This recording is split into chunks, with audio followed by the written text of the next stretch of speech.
In this video, I'm going to talk about mistakes that travel bloggers make at every level of their travel blogging journey. Now, of course, these are just a few of the mistakes that travel bloggers tend to make. With any business, you will run into many potential mistakes and roadblocks as you go to grow your travel blog. This is going to be broken down into three categories. First, we're going to start with beginner bloggers and the mistakes that I tend to see them making. Then we'll cover mistakes that intermediate travel bloggers tend to make. And finally, we're going to cover mistakes that advanced travel bloggers tend to make. So let's dive into beginner bloggers. When I refer to beginner bloggers, I'm typically referring to people who haven't started their website yet, have set up their website in an incorrect way, or those who are struggling to get consistent readers to their website each month. Here are the mistakes that I tend to see beginner bloggers make. The first mistake is setting up your blog incorrectly. Do not use Wix, Blogger, Blogspot, or WordPress.com to set up your website. I have an entirely separate video on why you shouldn't be using these platforms to grow your website, and you can find that in the comments below. The second thing is you can use Squarespace for your travel blog, but it isn't the most optimal platform for your website and growing using various platforms. Instead, we recommend using WordPress.org and self-hosting your website. Again, we have an entirely separate video on why you shouldn't be using Wix, Blogger, Blogspot, WordPress.com, or Squarespace, and you can find those in the description below. Next is to make sure you're using a fast WordPress theme to set up and design your website. The ones we recommend are Cadence, Astra, or Generate Plus. I highly recommend avoiding Elementor, Beaver Builder, and Divi at all costs because it will slow down your website, which will deter you from getting more readers to your blog. I see a lot of web designers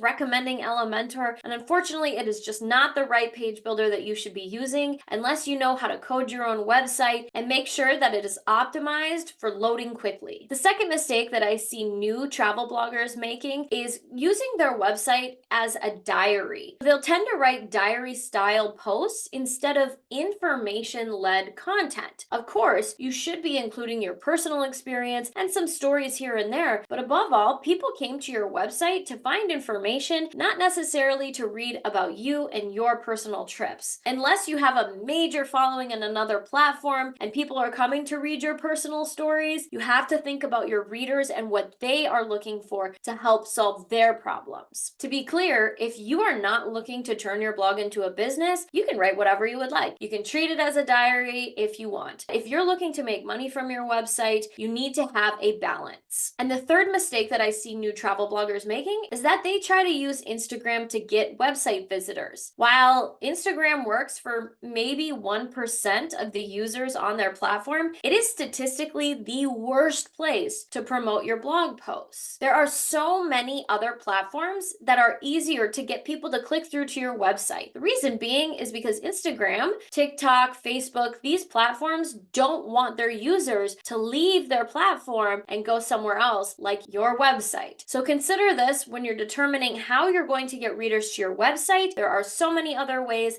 and we actually have a YouTube video about this as well, so I'll leave it in the comments below on how you can attract readers to your site. Now I want to dive into mistakes that intermediate travel bloggers make. I have made all of these mistakes as well, and I see so many people doing the same thing over and over. So I hope that this helps you to avoid these mistakes as you continue along your travel blogging journey. When I refer to intermediate travel bloggers, I'm talking about those who have a decent handle on getting readers to their site. However, they're not really understanding how to make consistent income from their site and help stabilize their monthly income. So the first mistake that I see intermediate travel bloggers making is that they're not investing in their affiliate marketing skills. Let's be clear, there are many ways that you can make money from travel blogging, including ads and sponsorships and selling your own products, but affiliate marketing should make up 70 to 80% of your monthly income. Trust me, I love the ad income that we get from our blog, but again, affiliate marketing should be your bread and butter unless you're promoting your own products. And unfortunately, affiliate marketing is not as easy as just putting a link in your blog post and calling it a day.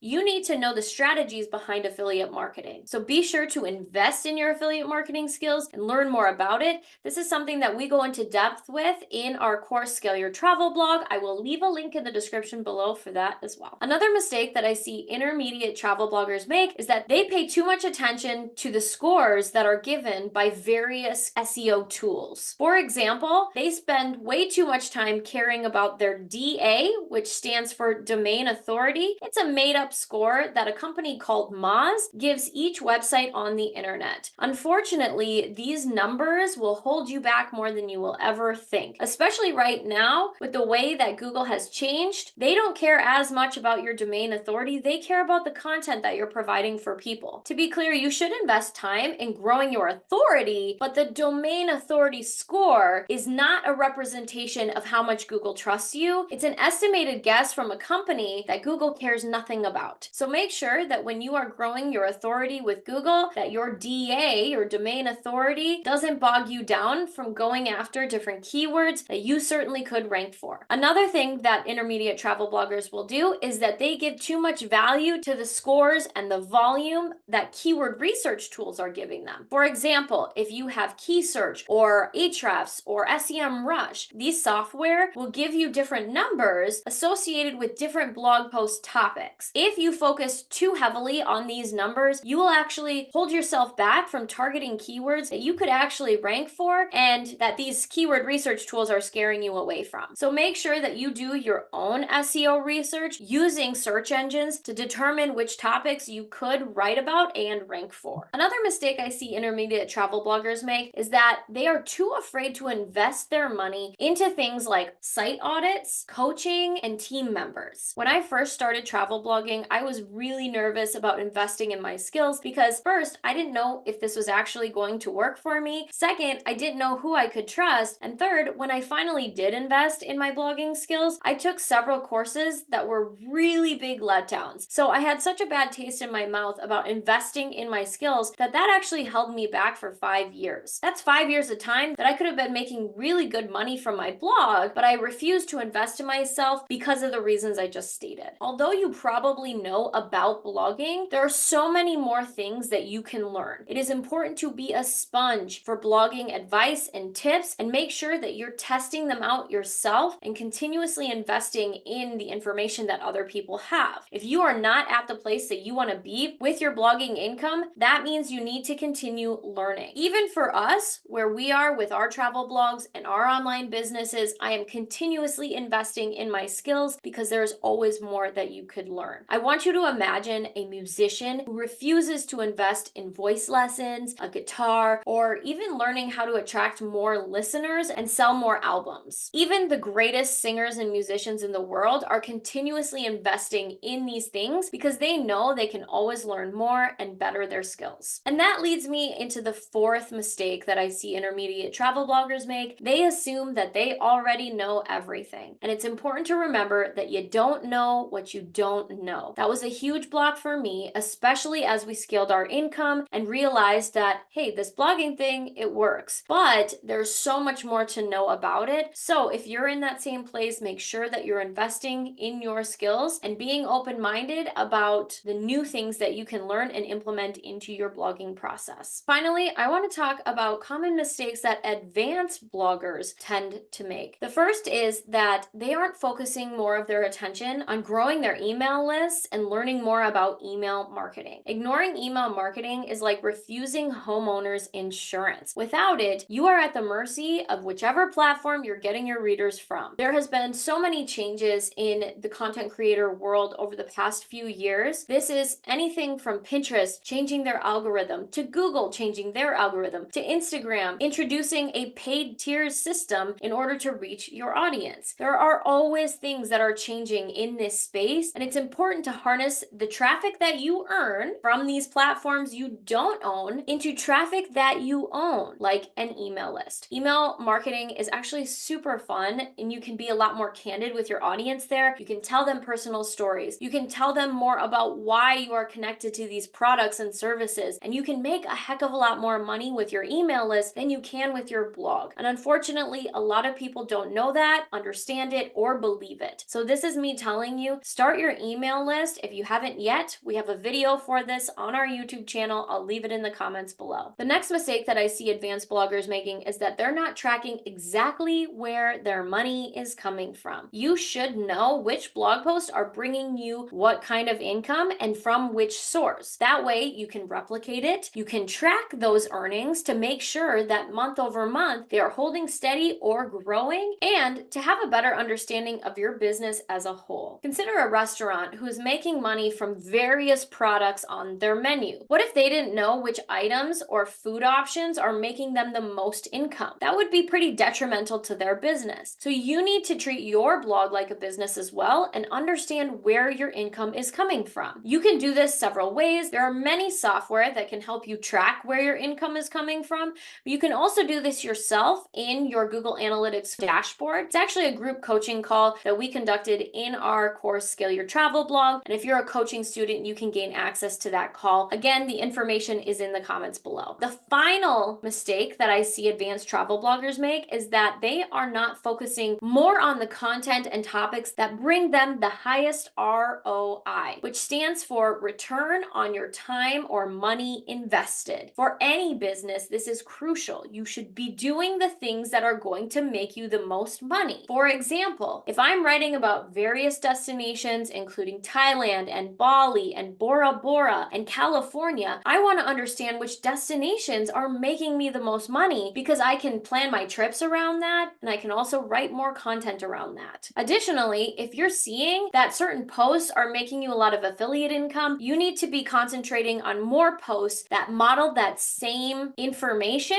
but maybe for a different destination, or maybe for the same destination, but slightly different. Make sure that you are maximizing the time spent on your website on the content and topics that are going to bring you the most money. That is how businesses work. Of course, you can write about different destinations that might not bring you as much money, but if you want to earn more per hour, you should know which topics are making you more money. Again, these are just a few of the mistakes that I see bloggers making at every level of their blogging journey. I will be back with more tips and tricks on this YouTube channel. And additionally, I'm going to leave a link to our upcoming training, 3 Secrets to Exponentially Grow Your Travel Blog, in the description below. Be sure to go there and sign up for our next training. It is live. I will be there live. You can ask me questions, and I'll see you in the next video.